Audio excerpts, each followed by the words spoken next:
welcome and thanks again for registering for our webinar today. So today's webinar is the second out of our series, and the series is our Future Drought Fund Farm Business Resilience webinar series, bit of a mouthful.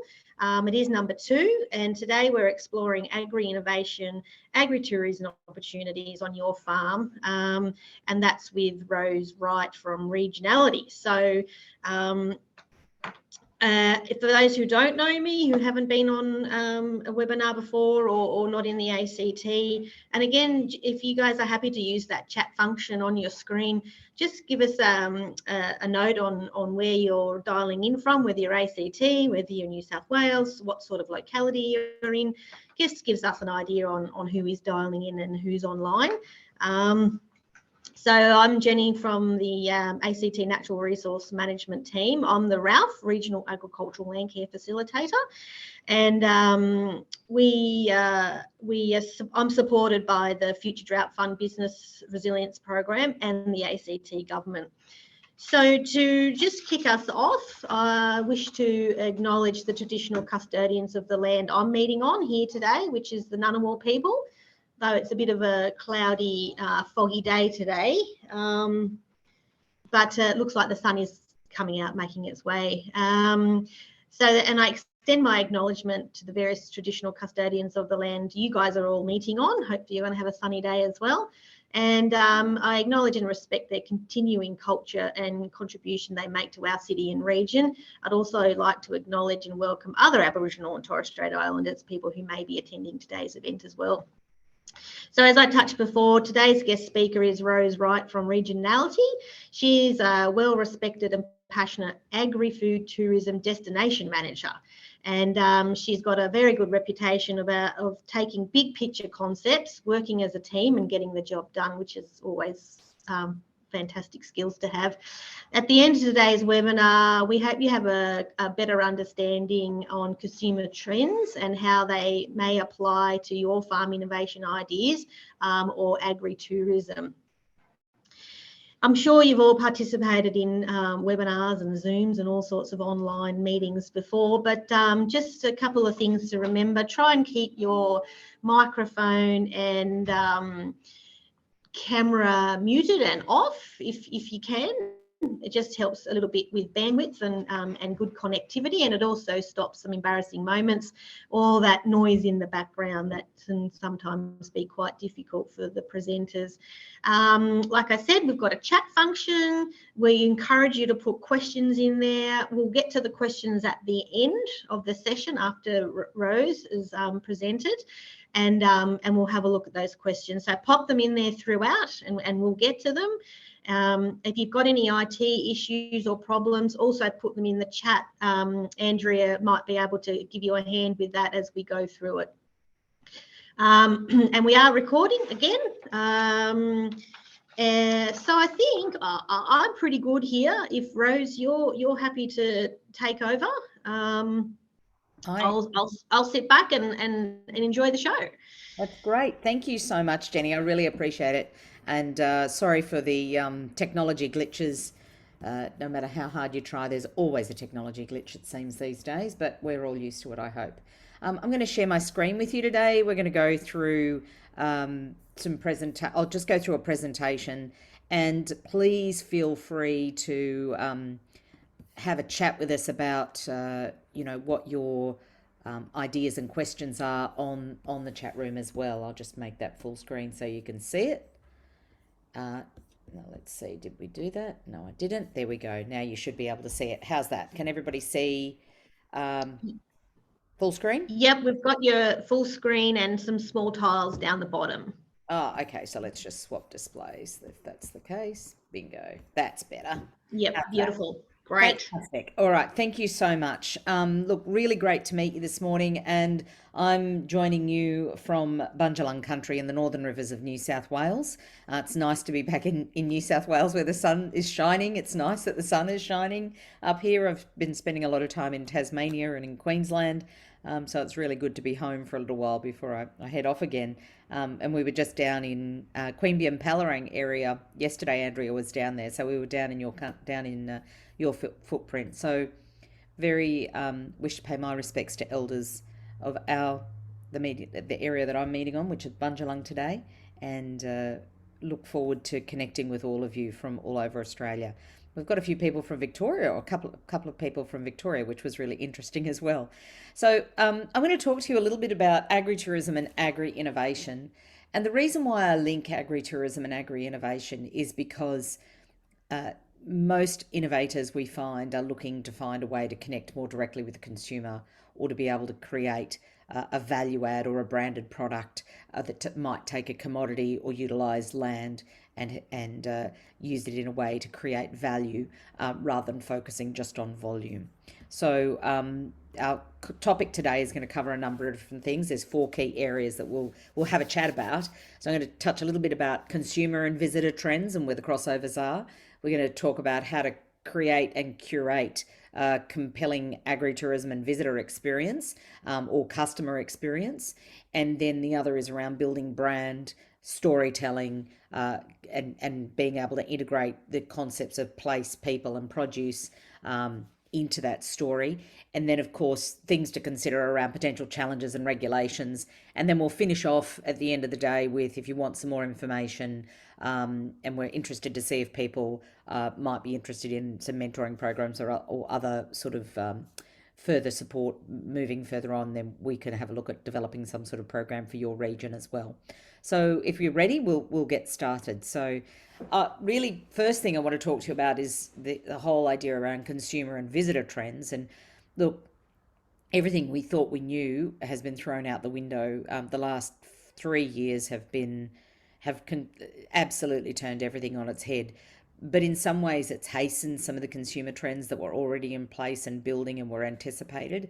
And in others, it's challenged them. So I want to talk a little bit about that as we go through, and particularly around what we thought before the pandemic, what's been happening through the pandemic, and where we think that might be kind of going, a bit of crystal ball gazing, I guess, moving forward. So hopefully that'll be of interest.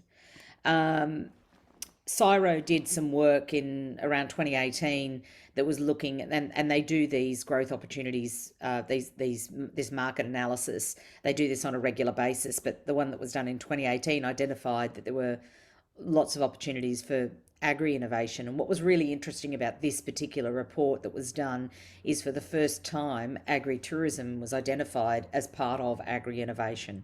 And I think that's a really important thing that's been identified, and we've certainly seen the outcomes of that. CSIRO also identified that the growth forecast for agri-food was by 2030 was at least by 30%.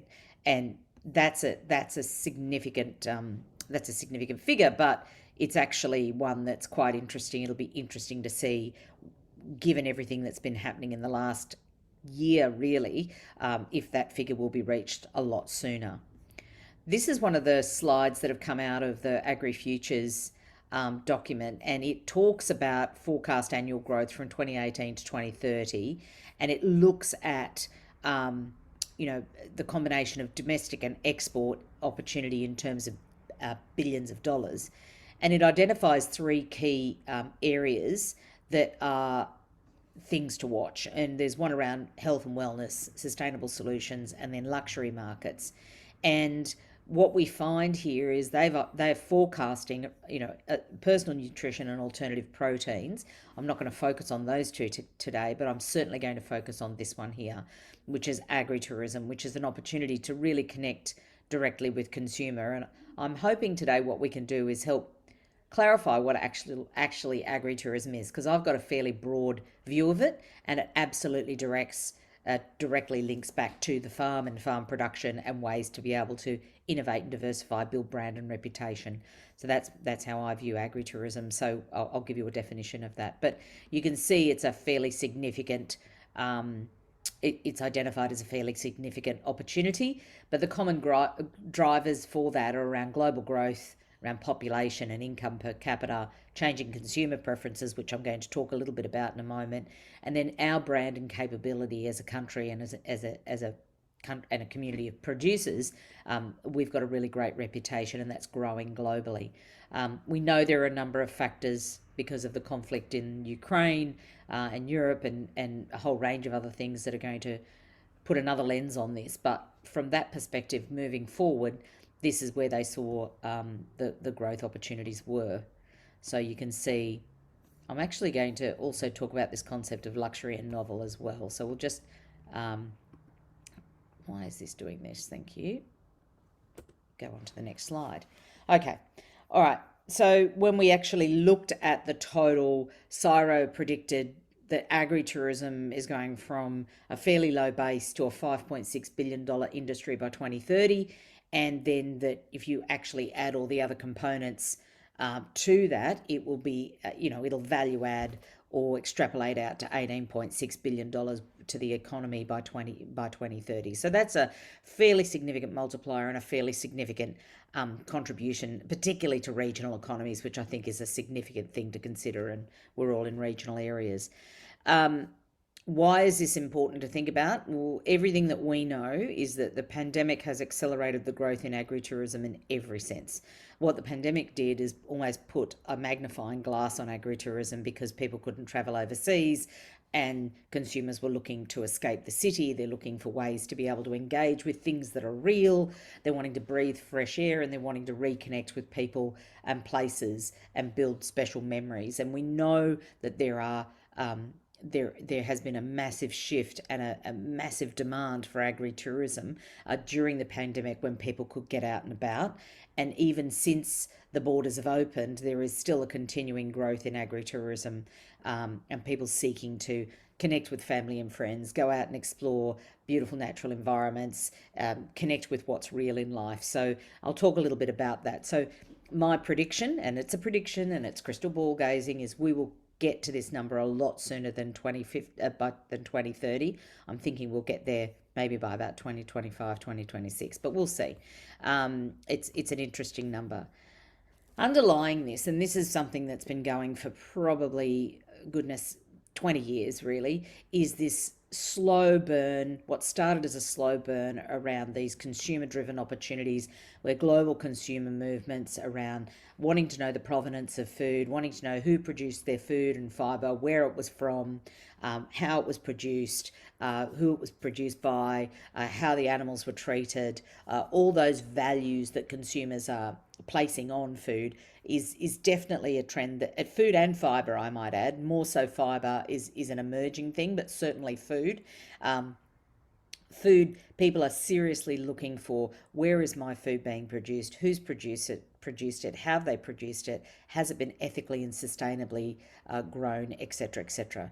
The key driver for this is not because they care deeply about their farmers. They do, but their primary driver is themselves. Their key thing is, am I eating the best, healthiest, most nutritious food I can get for myself and my family? Am I minimising my impact on the planet? So these are the key drivers.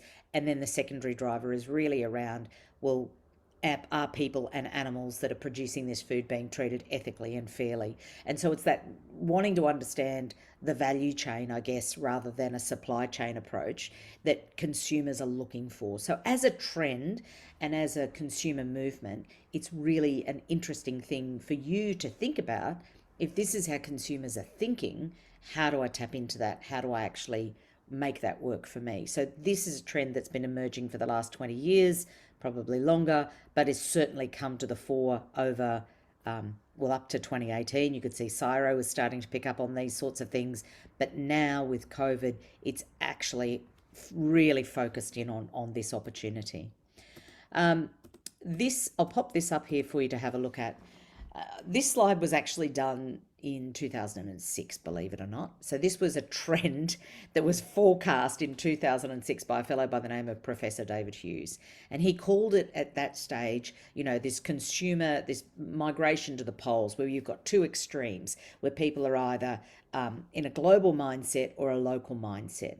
And the global mindset is, what's fueling big global supply chains and big supermarkets and commodity-based production of food, industrial production of food. So that's there on that left-hand side, as you can see there. And of course, that's all about all the things that we're talking about. In this space, consumers are busy, they're time poor, they're resource poor, and they're really looking at food as fuel. We've got to eat, we've got to feed our kids, we've got no time, we buy food that's pre-prepped or easy to eat, and they're not thinking about the sorts of things I mentioned in the previous side, which is the local mindset stuff. On the opposite side, over here, this local mindset is the antithesis of this. So that local mindset was around, really wanting to understand the source and provenance of the food, and people in this mindset are more likely to want to know how it was produced. They cook from scratch. They're more into natural, unprocessed. It's slow food rather than fast food, and it's all about sharing it with family and friends and buying seasonally. Now, what's really interesting is, again, we've seen the growth of this local mindset, and whilst it was a trend that was predicted by David back in 2006, and it's actually coming to the fore. And again, COVID has just really put a laser focus on this. We want to know where our food's coming from.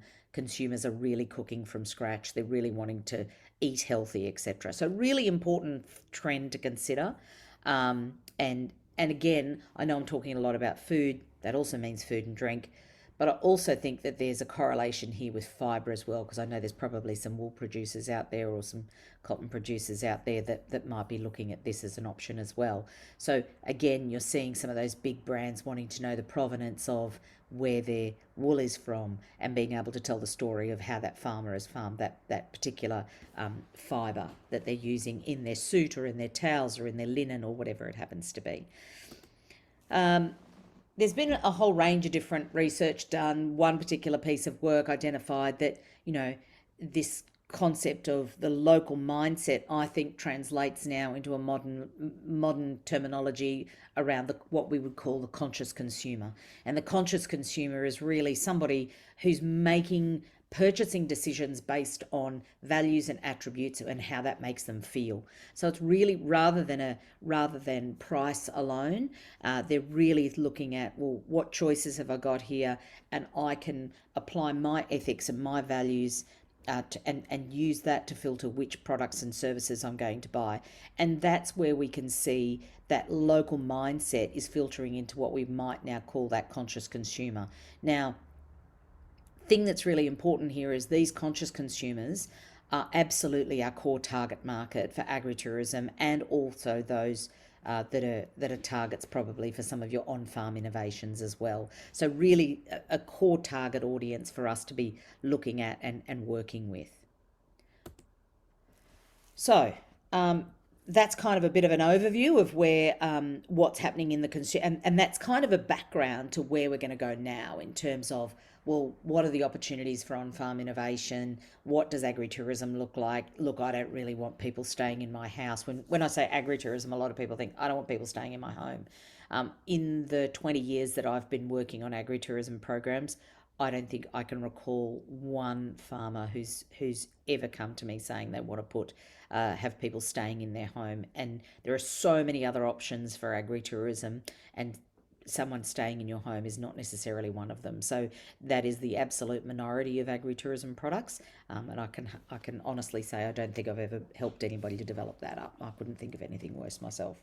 But agritourism is an incredibly diverse sector, and it can be developed in a whole range of ways, and I'm going to talk to you a little bit about that now. What's really important, whether you're creating a food product or a drink product or a fibre-based product or an agritourism product, whatever you do, you need to be able to really understand your customer. You need to be able to understand what their customer journey is, and how you create and then curate that compelling product or experience. So whether it's a product or an experience, and how you take that customer on that journey, whether they're coming onto your farm to buy a product, whether they're coming onto your farm for an experience or a service, whatever that happens to be, you've got to think about that customer journey and how you engage with them. So most of these customers, what are they looking for from that customer experience, that customer journey? Now, especially when it comes to agritourism and sensory experiences where consumers are emotionally involved in a purchasing decision, so that conscious consumer, they're absolutely looking for authenticity. So whatever you put forward to the customer, you need to make it real. It needs to be a true story, a real production of whatever it is that you're presenting. The other part is that they want to be immersive. So whether they're visiting you on the farm, or whether they're, involved in, or whether they're staying on the farm, or whether they're just coming for a day, or whether they're just coming to purchase something from you, or even through the way you deal with them in a retail sense, they want to be part of an experience. They don't want to just shop. They want to be part of that whole experience.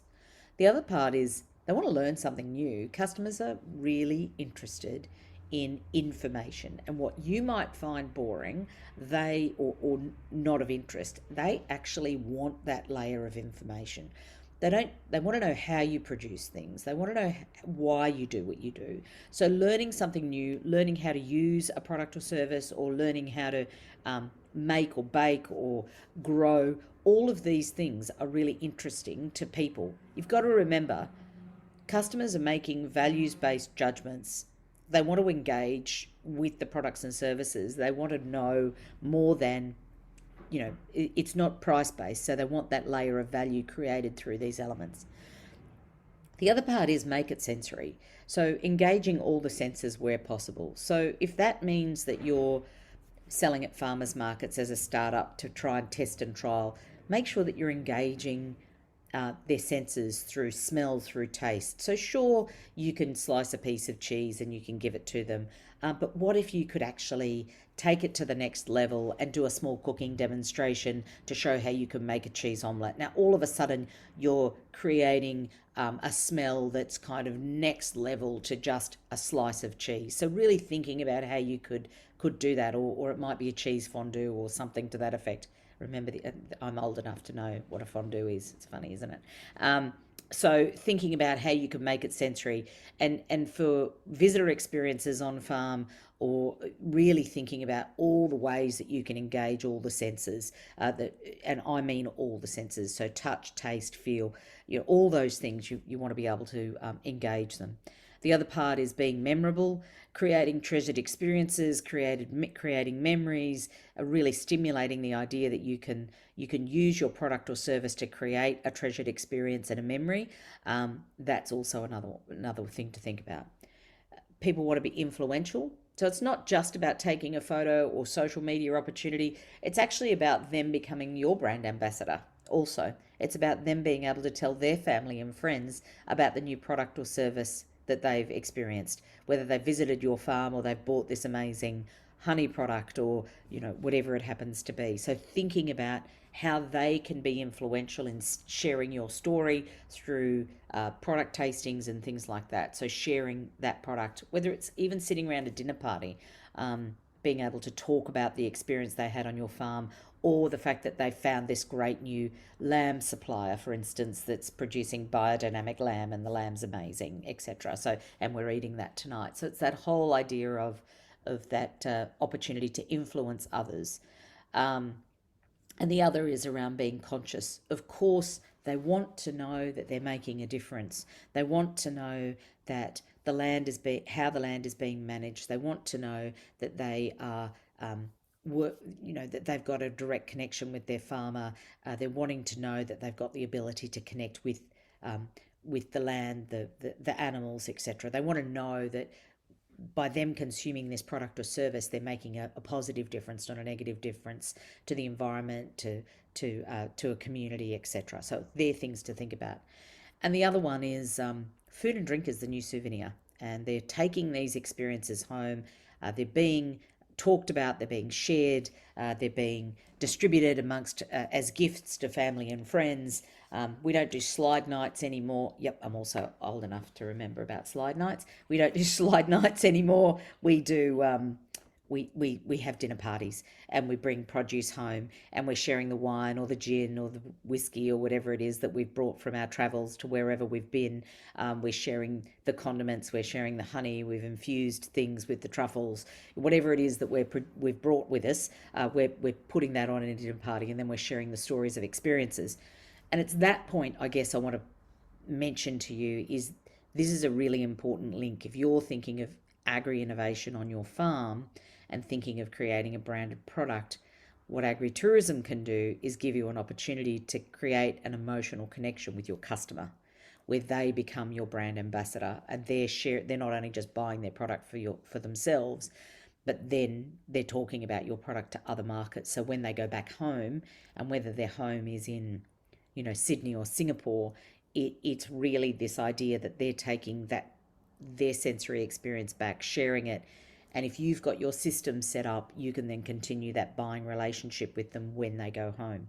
The wine industry does this really well. The wine industry has cellar doors and is now, is creating experiences around wine tourism, because it's a great way to create that rusted on customer base that buys directly from you. And that's exactly the same for every other product that we produce in this country. And it doesn't matter whether it's food, drink, or fibre. So the idea that you can use agritourism as a pathway to market, to make your product stand out, create an emotional connection, and build a loyal customer base that will advocate for you is a really important thing to consider. So that's just a little bit there. So I'm going to give you my definition of agritourism. A lot of people use this definition, and it is a tourism-related or visitor experience or product that connects agricultural producers, products, and places with visitors on farm. For me, somebody who's just doing, taking the spare house on a farm, turning it into an Airbnb, putting a key code in it, giving people a text message through Airbnb saying this is the code to access, that's not agritourism. That's a short-term holiday rental on a farm. I think that is what's missing from that is the connection between the producer, the products, and the people to make that work. So it's really important that you involve all three elements, because it's the three elements that combined that actually make the experience, the components of the experience, the whole greater than the sum of its parts. That's what actually creates that emotional connection that visitors are looking for, consumers are looking for. And doesn't have to be overnight, even if it's for 10 minutes while they're at your farm gate stall. The ability to be able to connect the producers, the products, and the place with that visitor on farm is really what it's all about. So that's what agritourism is. Here's some examples. It's not a definitive list. It's just some of the things that it could be. And you'll see there on-farm sales. So it could be anything from a farm gate to a farm shop to farm processing. And that doesn't need, and I'm not just talking about strawberries and jam here. It could be meat. It could be wheat. It could be, barley turned into malted, turned into whiskey, and then sold in a tasting room. It's as broad as the definition could possibly be. Is based on the broad production right across Australia. It could be anything, and it will be nuanced depending on the region, the farm, the farmer, and the produce that comes off it. It could be anything from on-farm experiences. It could be tasting, it could be tours, tasting experiences, it could be educational. And the education component may not be for visitors who are on holiday. It might be technical tourism, because you might be an expert in your field, or you might be doing something really innovative and you're going to teach other farmers or other people from around the world how to do what you do. So it might be technical or business-based tourism that's linked to agritourism. Could be on-farm events, might be a field day, long lunches, it could be a picnic open day, it could be anything really. As long as it combines that people, place and produce components, then it starts to become that agritourism. On-farm dining, everything from beautiful restaurants through to picnic pods in the paddock. On-farm accommodation, of course. And of course, agritourism needs to reflect nature, food, culture, and wellness. It's all of those elements. It can include all of those elements. Farmers are the custodians of vast tracts of the Australian landscape. Some of the most beautiful places in the country are in the custodianship of our farmers. So, being able to give people access to beautiful places and special experiences is all about connecting with nature, sampling that food, immersing in our agricultural community, our traditional owners, connecting with our traditional owners and that wonderful heritage that we have. And all of that helps to develop wellness. You'll notice I haven't said anything about health spas. I don't regard wellness as health spas in this instance. I'm talking wellness as in feeling well, and being out there, breathing the fresh air, enjoying the countryside, grounding yourself in what's real, which is what they're looking for. I'll keep going. Experiences. People go, what's an experience? An experience is technically a combination of place, infrastructure, services, and interpretation or storytelling. So it's more than just an activity. It actually helps to evoke a different level of engagement with the people, the place, the senses. And as we know, the whole is greater than the sum of the parts. So being able to actually immerse yourself, as I said, rather than being in a winery where you have 4 glasses or 6 glasses lined up in front of you and it's a quick, sip and slurp, then, that's not really an experience. That's a service. But if you can elevate that experience and really involve engage people and immerse people in the environment in some way and really educate people, and that list of 7 things that I put up there, if you can design your experience to incorporate those 7 things, making it real, making it authentic, etc., that's where you can do some fairly phenomenal things. And it's the experience that people are really trying to engage in. I'm going to show a video, because it's nothing like a quick video to demonstrate my point. This is an example of an agri-tourism business in southeast Queensland that we've done a lot of work with over the years, and they do a wonderful job. This video is a few years old now. Sorry, I'm just looking at my other screen. This video is a few years old now, but fundamentally the concept hasn't changed in terms of the experience. Well, yes, it has changed actually. I shouldn't say that. I'll show the video first. I love lots of things about a scenic rim. You just find this peace that's here, and you're a complete world away. That's what it feels like. Tomarup's Dairy Farm, it's a very small-scale dairy farm that's been in this family for 140 years. I think it's extremely important to have a connection to where your food comes from. That's the only way that you can truly value the passion that goes into producing food. I love this farm, everything about it. It's just got this beautiful country atmosphere, and I love being here. I'm asked all the time what my favourite animal is, and I really couldn't pick it, because when I'm there with that animal, I'm loving it. I like to think of Eat Local Week as a backstage pass to all the different farms that are prepared to share themselves with people, a celebration of the food and the farmers and the culture in the scenic rim.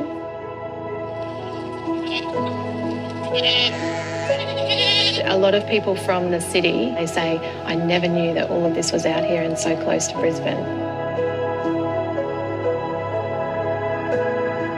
I'm Kay Tomarup, a dairy farmer from the scenic rim. It's just a magical place in Queensland. So what I love about that video is that, and what I love about what Kay and Dave Tomarup do on their farm is it is an absolute expression of their values and their core purpose. They really understand what drives them and why they farm the way they do, and it meets their personal and business goals. They've evolved their business incrementally over the last, goodness, we started working with them in 2009. So over the last 13 years, and what has happened is, they've got one component right. They started thinking about one area that they would do. We sat down and looked at the feasibility with them and realised that wasn't going to help them achieve the business goals that they wanted. And we started looking at how we could help them to really realise the opportunities by utilising the assets, starting small and developing it incrementally. They've moved from being a Norco supplier to using all of their milk on their own farm now. They're value adding.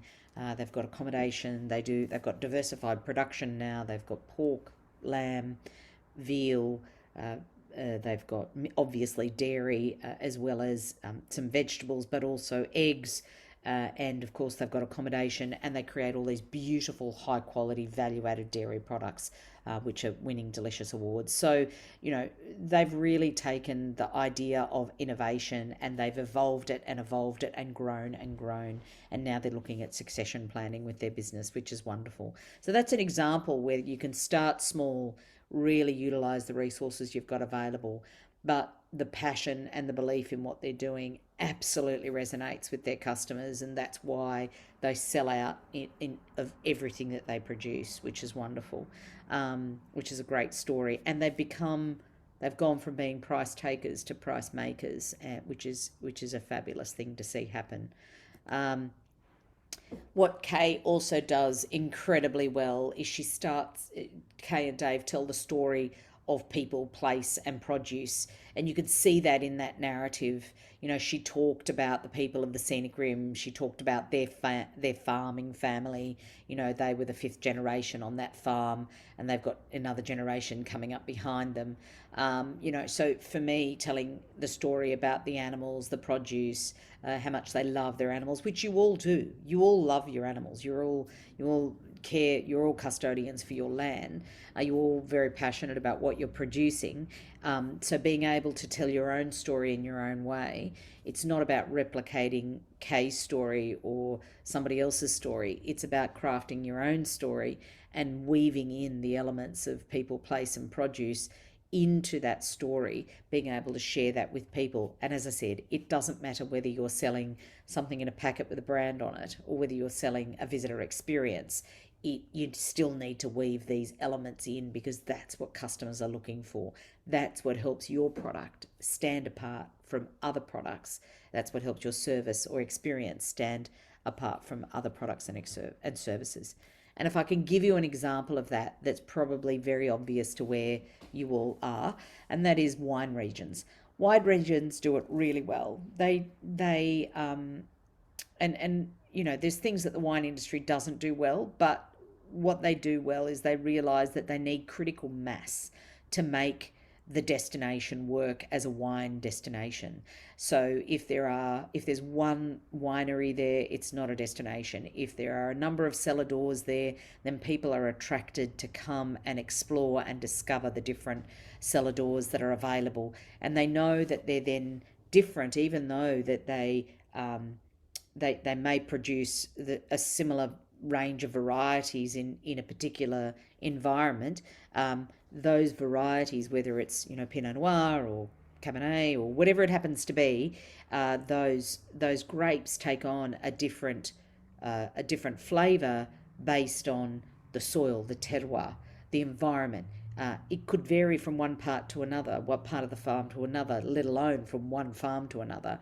Then it comes down to how the people have produced the wine. So the winemakers, how the farmers produce the grapes, or the vignerons produce the grapes, how the winemakers made the wine, and then how it's cellared and served, the experience that's offered, all influence the taste and flavour. So the wine industry, in terms of being able to understand the importance of people, place, and produce, that they've been doing it for a really long time, but they also understand that one wine, you could have 2 farms right next door to each other, both with cellar doors selling wine that's produced from grapes from their property, but they will be different because of all of the reasons I've just described. So even if you all tell the story of people, place, and produce, even if you all sold exactly the same thing, you all sold Shiraz, it would all be different, because each of you has a different way to be able to, you have different influences from your farm and the way you treat it. And the same thing goes for milk, it goes for strawberries, it goes for truffles, it goes for lamb, beef, you name it. Product will taste different based on the place, the way it was raised, the influence of people, and of course, the environment that it's in. So people, place, and produce are really important elements in building your brand, building your story, and being able to build your reputation. Before I go on, I just want to quickly touch on brand, because a lot of people think brand and then think logo. And I just want to debunk that myth. Brand, I like to drill things down to keep it really simple. There's lots of marketers out there that will, and I'm not a marketer as such, but there are lots of marketers out there that will tell you, give you really complicated analysis of brand. I'm going to give you a really simple analysis of brand. Your brand is your reputation. Your brand is your promise to your customer. So for me, if you remember that and you can embed your promise to your customer in something that is deliverable, that is authentic to you, then you'll always be on brand, you'll always be on message. So we try to keep things really simple. And the reason for that is that your core business may not be branding and marketing. Your core business may not be agritourism. Your core business is probably farming. And so we want to make it easy for you to be able to do the things that you need to do to connect with your consumer, but also be able to be successful at what you're doing as well. So I like to keep things simple. I'm going to show you another little video. So that video that I showed you a moment ago was of a very small dairy farm in the scenic rim. This is a slightly different scenario. I like to show two models. Windy Station is 52,000 acres on the Liverpool Plains. We moved here 4.5 years ago. It was a big adventure for us to come here and run something of this size. We produce chickpeas, cotton, sunflowers, canola, and we run 8,500 head of cattle. When visitors come to Windy Station, obviously they're staying at the shearers' quarters if they're attending an event. But if not, they explore our region. They go as far as Murrurundi, Nundle, Tamworth, and of course as close as Willow Tree. Well, the Woolshed is one of my favourite places. I spend a bit of time here. We're about to undergo a big conservation and readaptation project. We'll have events, weddings, open days, field days, and people can come and visit us here. Building that link through agritourism, consumers can come on farm and learn from the producer, the people that are putting it in the ground or the people that are breeding the cattle, so we can really learn where their food is growing. There is an increased want and hunger for people are wanting to learn more about that.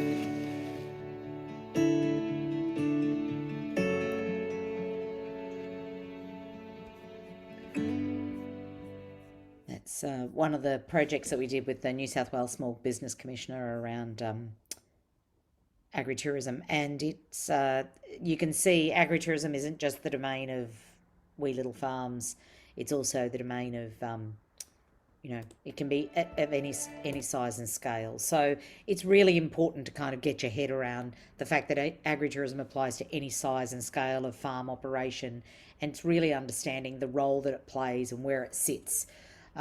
So lots of information there about, we started with what consumer trends were. We started talking about, what they were looking for.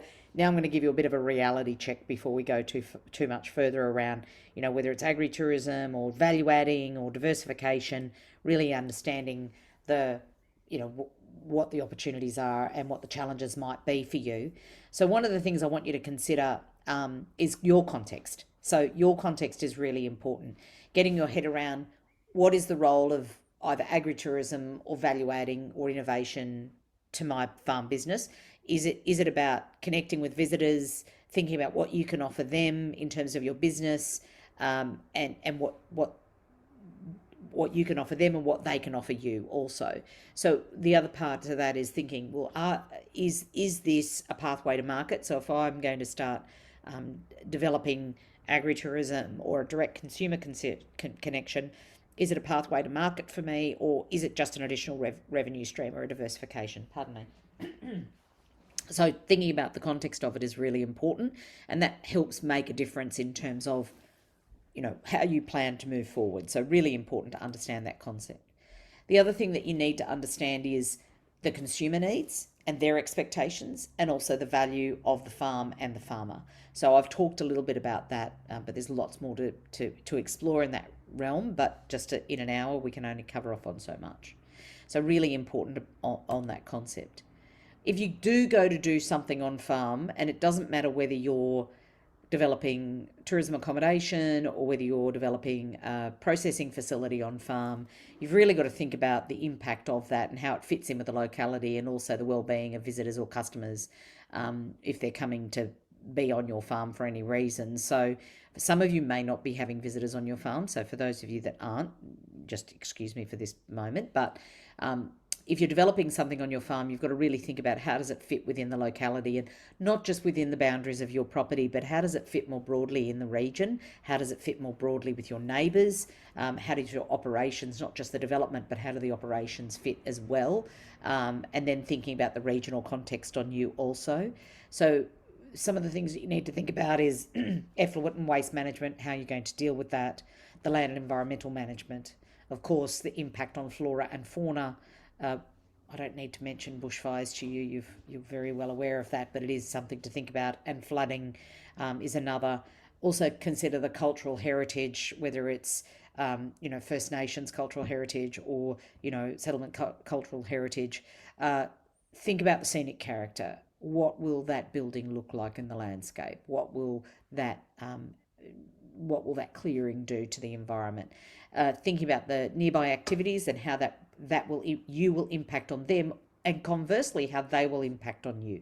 So if you've got an activity next door that is not compatible with what you're planning to do, you may want to consider whether that is a good idea or not. And it doesn't need to be a feedlot. It might be a mine, or it could be other forms of activity that operate. So thinking about what that might do in terms of how you might operate your business.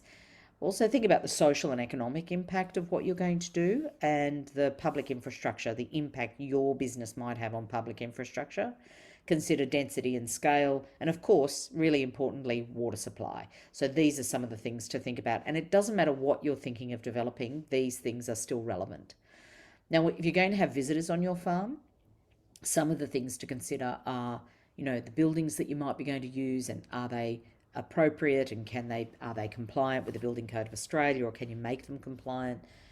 Think about the amenity of sleeping rooms or dining rooms, other facilities. Also consider fire safety, kitchen and food handling, disability access or all ability access, toilets, showers, access and parking, things like the food and drink offering, and of course the visitor experience, signage, so many other things around that. At the end of the day, it's really important to consider some of these things. Now, this sounds like a lot, but it's a methodical process of working through the type of development that you're thinking, or the type of innovation that you're thinking, and then what's appropriate for you. So there is a process that we could take you through, or you can go through. So really important to consider. All right, really important also to think about ticking the boxes and understanding what regulations are relevant before they drive you to drink. Now, I find 9 times out of 10, when people have issues with regulations, there are some issues with some regulations in that they're, especially around land use planning regulations and some food safety regulations, where they're not necessarily fit for purpose. This will probably trigger a few people. I'm just going to say that now. Because people generally have issues with government regulations. But the way to address government regulations is go in with your eyes wide open, and to know that you've got to look. It's your job to find out what regulations you need to consider, and this is where you need to understand the local government planning regulations. You've got to understand your zoning and check to see if it's permissible. There are some things that just simply aren't permissible. Despite what you might want to do, some things aren't permissible, and there are reasons for that. So I'm absolutely very pragmatic around those sorts of things. There are other things that are permissible if you can adjust them in certain ways. And depending on where you are in the country, every local government area and every state government has different planning schemes. So it's really important to understand that every scenario is different. Even if you're in the same council area as somebody else who's trying to do the same thing as you, you might find it difficult, they might find it easy, because every farm is different as well. So it's a completely bespoke process to understand what's applicable to you, based on a range of what you're trying to do, where you're trying to do it, and the density and scale and frequency. So these are the things to think about. You must get planning approval. There's a whole heap of stuff happening out there in the environment at the moment around planning approvals, and I can assure you that if there are some people who operate their businesses without planning approval, and ignorance is no defence in the law. So you really absolutely positively must get planning approval for what you're doing. If you don't have planning approval, it is no different to driving a car without a licence or driving a car under the influence of alcohol. If you are breaking the law, even if you pay for your premiums, they will not cover you. So if you're driving a car with a licence, licensed and fully insured, and you drink, your insurance won't cover you. If you're operating a farm and then you do something you're operating something that doesn't have planning approval, like processing on farm or on-farm experiences or accommodation, and it doesn't have the proper approvals in place, that provides a loophole for an insurance company to potentially say, no, we won't cover that claim. So it's really important that you, even if you pay for a premium, you must get planning approval to make sure that you can claim on that premium if you need to. Food safety is something to think about. Absolutely. So if food's involved, you've got to look at that. Liquor licensing, if you're serving alcohol, or if there's alcohol involved anywhere, you've got to consider the impact of the locality. You've also got to consider the impact of environment, community, and your farming neighbours, and is it appropriate in your location? And overall, again, a summary, what's the impact of that? And of course, what else? There's always, not always, but there's quite often something else. You may need to also consider where your farm is located, and if you're coming off a freeway or a state-based road, they have different approaches to regional roads and council-based roads. So there are a whole range of things to think about and consider. So change of use of any activity requires a rethink in terms of, is it approved for council? So just some of the things to think about. Now, that doesn't mean you can't get approval. It's just a process of what you need to think about to plan your business, do these checks before you invest lots of money, before you even invest in an architect or invest in any consultants to draw up drawings or do whatever. You need to have a conversation with council first and foremost. So first thing you need to do is really, let's put some ideas together. Let's think about what you're going to do, get a general concept of the idea, with your business mentor or whoever you're working with. Talk to the economic development officer at council, talk to council, do a pre-DA meeting where you can sit down and kind of look at what the potential things to consider. You can do some research and talk to your regional or local tourism organisation, talk to other producer groups, your NRM group here. You've got wonderful people that support you, particularly in the capital region. So many fantastic groups there. There are local food groups, etc. You can also talk to us as well, but there's lots of people out there that can help you in terms of that. So do your research, do some ground truthing on the ideas, and test the water before you commit lots of money to doing plans. I tell you what councils hate. They hate it when you walk in with a fully drawn up set of plans without having spoken to them first. So take the time to sit down and spitball it with council first before you decide to invest in too much. So just getting to the sum up stage, because I'm conscious of time, and we started a few minutes late, so if you can indulge me for a couple of minutes. I want you to think about what a visitor can add to your business or brand. I want you to think about the concept of people, place and produce. I also want you to go and have a look at your farm and think about, well, what spare capacity or underutilised resources have I got on my farm that I could use to start up.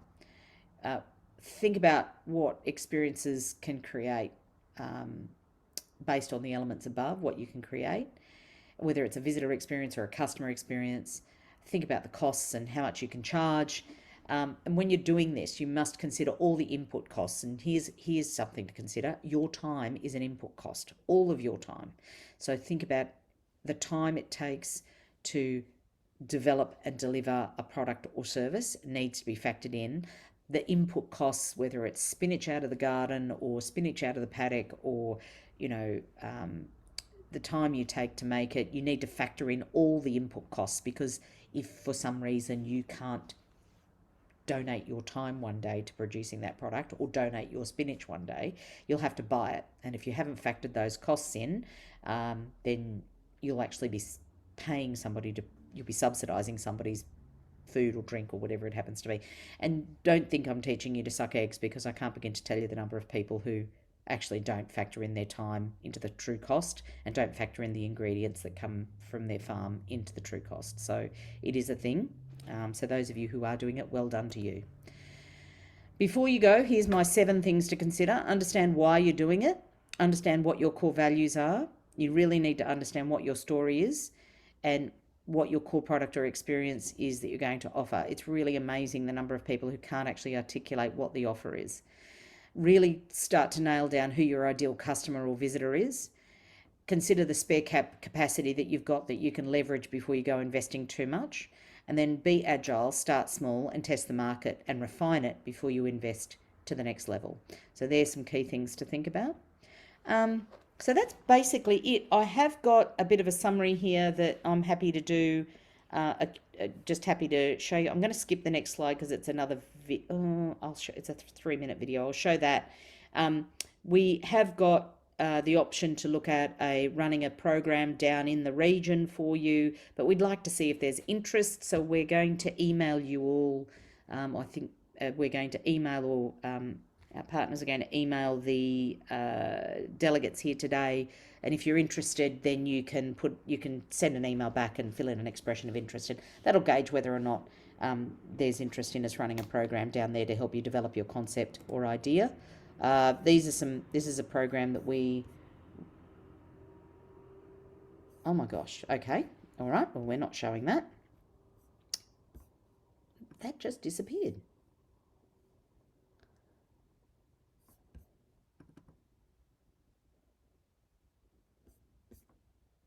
Wow, I don't know what happened then.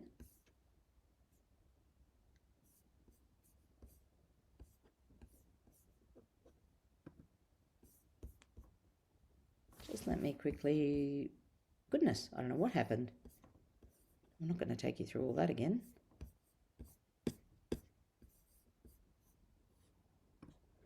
I'm not even going to, can you still see my screen? I can't tell if you, Jeni, can you still see my screen? Yeah, we can see your screen there. Sorry, I don't know what happened then. It just died. That's okay. Thank you for that. So the program that we've talked about is our business development program, and we'll send out some information on this. But basically, it's a combination of face-to-face workshops, some virtual stuff, and some farm visits where we do one-on-one mentoring and business scoping with you. So there's some of the things that we potentially could do down there, and we'll send out. I'll get to this bit. We'll send out an EOI email after this presentation so that you can let us know if you're interested, and we can provide some more information through our host partner down there. And if you are interested in reaching out or following us, there's our website, and that's our socials are there, and you can contact us through the website as well. So that's it for my presentation, Jeni. So how did we go with Awesome. It was really good, Rose, and those links and information, we'll make sure that goes out with the recording. And of course, we've got a survey if everyone can just jump on and do that survey as well. So we'll make sure that they get all that information sent directly to them. Thanks, Rose. That was really great for breaking it down for us all. And really, I think your authenticity and your honesty really resonated through your presentation there, and I hope everyone's enjoyed it. So there's just a couple of questions. Let me just have a little look here. There was a couple of questions just around the biosecurity of farms, and obviously, having those sorts of experiences and tourism farm stays or whatever. What's your response to that sort of biosecurity side of opening up your farm and your farm businesses? What's your experience? Yeah, look, biosecurity is one of those things that people really worry about, and so you should. But it is quite manageable, and you could see that the work that we did with Windy Station, for instance, 52,000 hectares, very significant farming operation, and they're developing their agritourism component. And biosecurity, just like having any visitors onto a farm, whether they're coming there to drop off supplies or they're coming there as contractors or staff or employees, you still have to manage biosecurity. So it's really about, again, understanding the context and then putting in a biosecurity management plan. And what we also do is it's about educating your visitor, letting them know. And this is why I'm so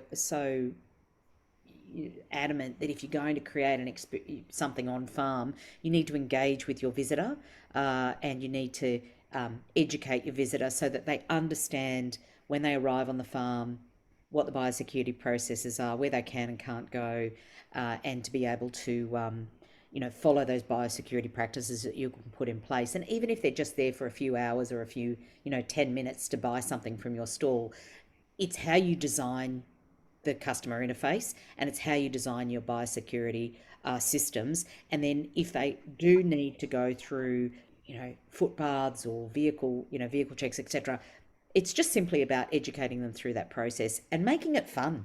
You putting on boots, putting on suits.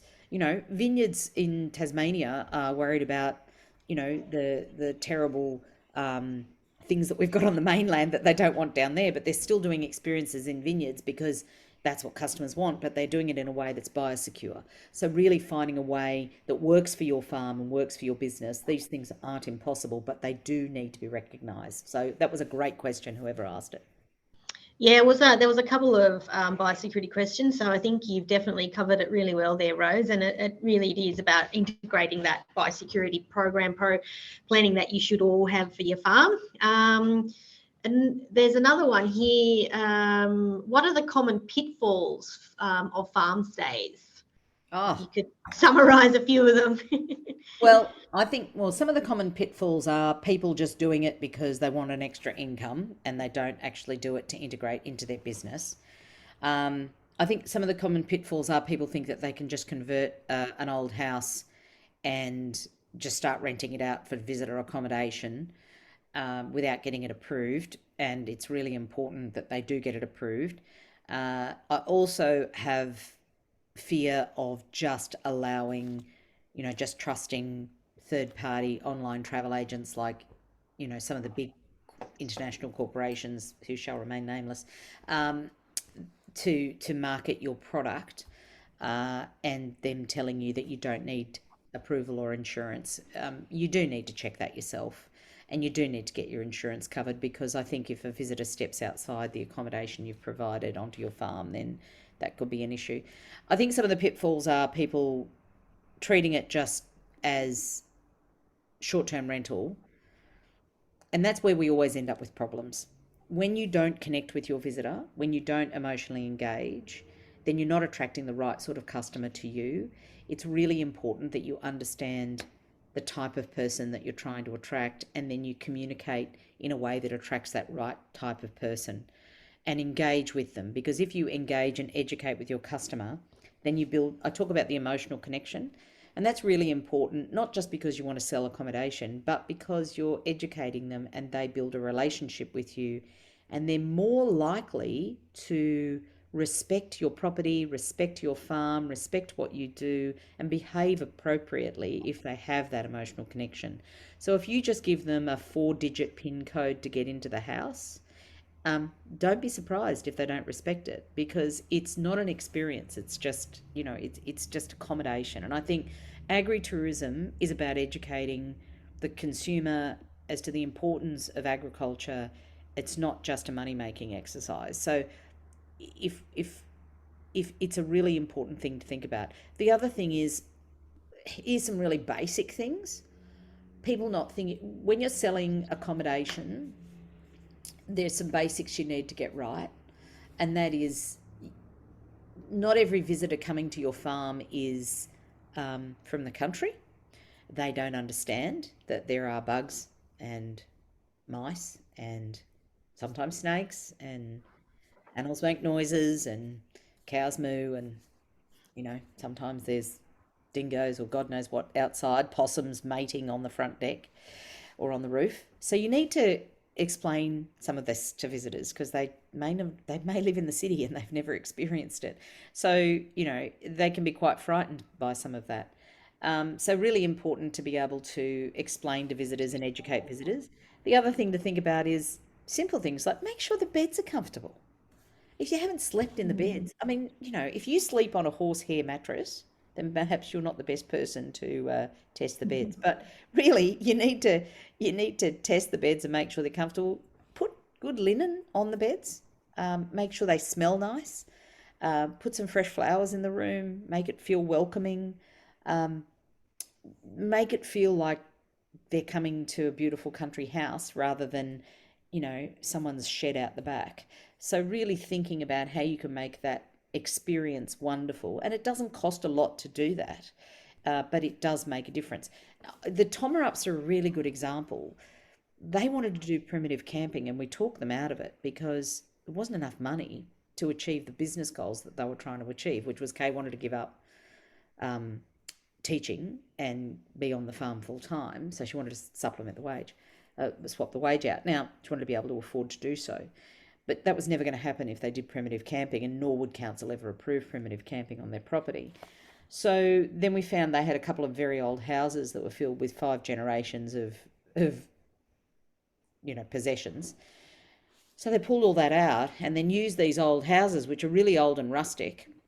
And they've used all the old possessions, or not all of them, but a lot of the old possessions as furniture. And they've used that to tell the story. They've made sure the beds are really comfortable, that the houses are warm, that the kitchens are fully stocked with everything you could possibly need to cook. There's, things outside for the kids to do. There's fire pits and things that they can use. Sometimes of the year you can't use them.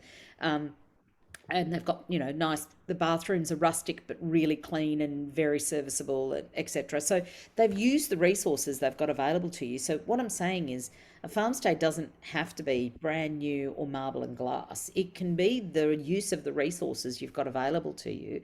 It's just about making it contextualized to the place, the story of the people, and integrating the history and the heritage of the place and explaining what that is. So putting the history of the 5 generations, but still investing in good beds and decent linen and those sorts of things, which make it comfortable. So you can it can still be old and rustic as long as it's safe and it's warm or cool. Let's not forget cool, and of course that you've got all those little bits and pieces in there. So there's some of the things to consider. I love the idea of upcycling the old homestead. It's great. Oh, yeah, it's fabulous. But Yeah. get approval. Yeah, that's right. Yeah. So just also with your experience, do you who are some of the red meat producers that you've worked with that are value adding to their product and doing it really well? Look, there's lots of different people doing great stuff all over the place. I think there's look, and it's an interesting thing. So I'll quickly talk on the Tomarups. So they've again utilised. They produce value-adding milk. So then there's whey, and so now they're producing pork, and they're feeding the whey to the pork. So they're utilising, upcycling all of what would have been a waste product, and it's now being used, and they're value-adding and selling their meat. They're not processing it on farm. It's processed at an abattoir, and then it's packaged and by a butcher, but they then get it back fully packaged, ready to go, and they sell it. So that's one example, and that's quite small scale. They do the same thing with their veal because they're very ethical in the way they raise their animals. They raise their veal and to create rose veal, and so they raise those animals ethically as well and care for them. So that's another example. There's some chicken producers up in Northern Rivers who have gone from being commodity scale producers for one of the big brands who pulled the plug on their contracts and are now doing their own value add. I think there's lamb producers not far from you. There's beef producers down in the Riverina and in pork producers down in Tasmania. There's people all over the place that we've worked with in different ways. And I think what's really important here in terms of red meat in particular is there are a number of challenges around red meat, and that is how you create that pathway to market. Because if you're producing if you're producing beef, for instance, people think, oh, well, you know, beef's fillet's $50, $60 a kilo in the shops, but as you know, there's a whole lot more to that animal than just the eye fillet or the rib fillet or the T-bone or whatever. So really doing your numbers and understanding how you're going to be able to utilize all of the elements of that animal and how that's going to work for you. Or is it a collaboration that you can do with another business? So it's just really thinking about all the various elements of that production. Processing meat is another thing. So where's the abattoir? Who's going to butcher it for you? Who's going to package it for you? And then how you're going to distribute it. So if you've got your head around that, my advice to you is that there aren't too many people out there that will buy a quarter or a half a beast anymore. I think the days of people buying bulk meat are not, that may come back with what's happening in the economy. That might change. But at the moment, most people are buying, they're buying in smaller numbers, etc. I think the key is really understanding where you're pitching your product and what your unique selling proposition is. Why is your beef or goat or lamb different to others? Is it your production method? Is it the breed? Is it the quality? And how do you verify that? So really understanding how that works and then creating that value chain partnership where you can sell all of that animal. It might also mean that you look at value adding components that aren't high value.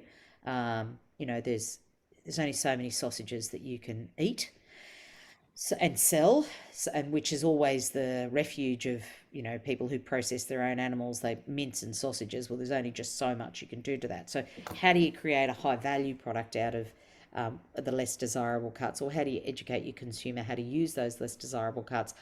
Or how do you actually work with a partner to value add and turn them into pies or turn them into, some other product that you can then sell that product to? So as a value added product rather than just a fresh product. So really thinking about the business holistically, thinking about, the volume of what you're trying to put through. Is it 1 cow a month? Is it 100 cows a week? Is it 1,000 cows a week? It's just what is the size, the scale, and how you want to process and to what level you want to manage the value chain is something to consider, and then working out a business model that's going to work for you and, importantly, work for the customers. Great, thank you. There are a couple of more questions, and there's a few inquiries in that chat, and I'll just let you know, those that do want to sort of follow up with Rose for some more advice or information, we'll make sure Rose gets your direct emails, but of course we'll also have that expression of interest form that we'll send out as well. So I've got a quite a longer question here, Rose. I'm going to read it out to you because I don't want to summarise it and miss something. Thank you, Marwan, for sending that through. So this is the question: what's your take on ecotourism? That's an idea that's been done overseas when all or part of your land is unproductive and you turn it into a biodiversity block, open to ecotourism. The idea has been proposed as a drought resilient option, diversification. From your experience, is this common or starting in Australia? Oh, Marwan, what a great question. It is a thing. It is definitely a thing, and whether you call it ecotourism or nature-based tourism or people coming to your farm and experiencing the beautiful natural environment, I really think that for some farms who want to invest in the ecology and biodiversity on their farms, this is a great way to generate income while reinvesting back in their environment and involving the customer in that experience, but also potentially in the actual project itself. And depending on where you are and to what extent your natural environment, the various attributes of your environment, it could be anything from a day experience through to accommodation or longer experiences. It could be hands-on. It could be people getting involved in environmental management on your farm as part of the experience. There are a whole range of different things, but the most important thing for me to consider, or some things to flag with you, is ecotourism or nature-based tourism needs to be done in a way that complements your core farming business or your productive lands.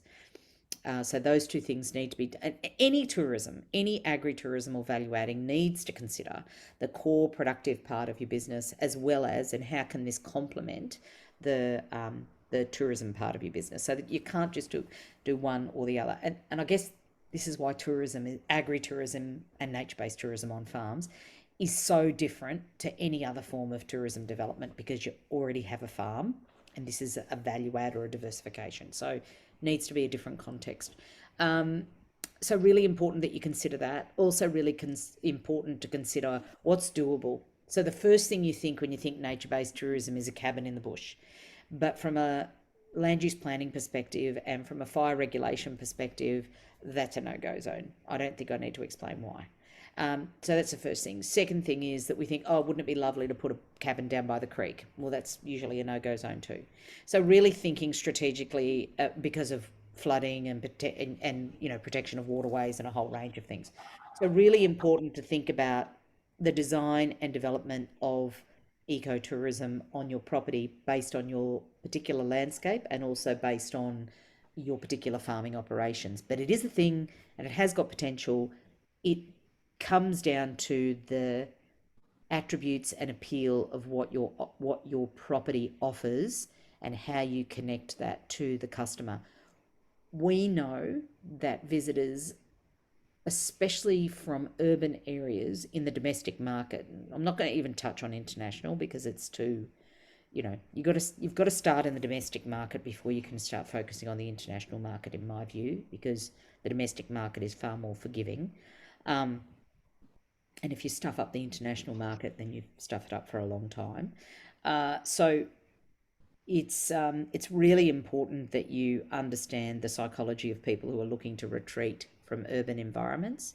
And when you understand your customers' needs, then you can design products and experiences in nature or in agritourism or both that will meet their needs. And then you can design the products and services and facilities and infrastructure to suit. I think the common thing here is there's two parties to agritourism, right? Most people start with the consumer. I actually start with the farmer. And the reason I start with the farmer is that it's got to work for you first, and then we've got to find the consumer that would appeal to your product or service.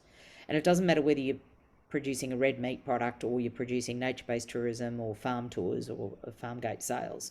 Same. You've got to understand why you're doing it and your particular context and challenges and opportunities, and then how do we find a market for that, and is there a market for that? So it's really important that you start with you, and then we work on the customer before you go doing any investment, right? Just because you think it's a good idea, it may not be. So you've got to ground truth it and do some work first. Someone said to me once, how do you make a small fortune in tourism? And that is, my answer to that is, start with a large fortune and don't plan it. So great way to lose money is just build it and hope they'll come. Not a good idea. Hope that answers. Great question, Marwan. Thank you. Yeah, and I think it does. Good timing. We've got one more question, and I think this one is about marketing on-farm experiences. If you wanted to do that and avoid the third-party booking sites that we're all very familiar with, how do you recommend going about that? Okay. There are a number of different ways that you can go about it. So it depends on whether it's accommodation-based or whether it's experience-based or whether it's sales-based, product sales. So first and foremost, if you don't have a website, a good website, a decent functioning website, and they don't have to cost you $20,000. You can get contractors to do websites for you that don't cost ridiculous amounts of money. There are a whole range of tools and resources, online software as a service is what I'm trying to say. There are a whole range of different software as a service programs that the tourism industry uses to be able, and a bit of terminology, they use them as channel managers. So what they're basically doing is it's a cloud-based software. It's centrally run. It sits and embeds in your website, and then it gives you the ability to choose which party, like for instance, booking.com or Expedia or your local visitor information centre, for instance. It allows you to select where you want your product to be sold. So you can choose one or more or none of those, or some of the others. There's so many out there. You can choose where your product appears. Now, there's specialist software programs for accommodation, and then there's some for experiences, and then there's retail options as well, which I'm sure some of you are familiar with. Really, depending on what the product or service is, I would suggest that you use one of those. Now, someone said to me once, "Oh my goodness, $100 a month is a lot of money," but if it's saving you 3 hours a month in time, it's not a lot of money. It's very cheap, and they automate and they automate everything for you. They automate consumer engagement. They automate your data collection.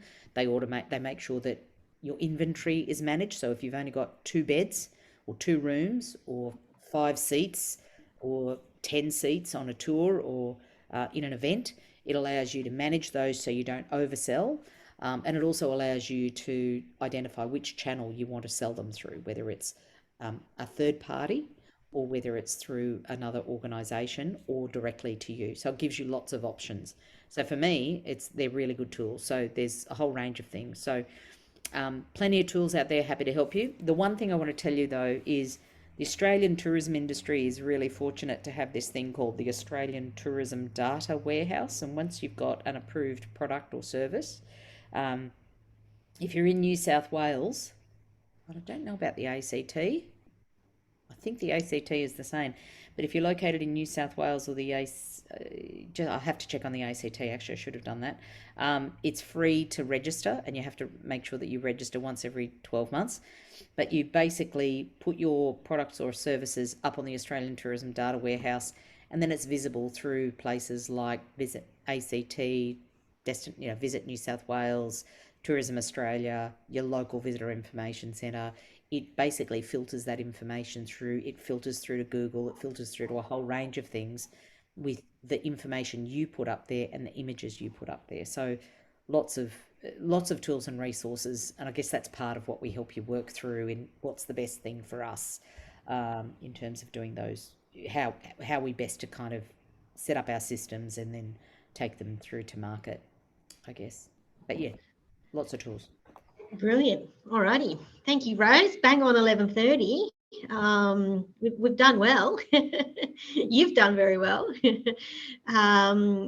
Well, from this session, we really hope that our participants have got another understanding and more understanding, or just some more views on opportunities on their farm to really, bring in that farm resilience throughout the highs and lows that we all go through.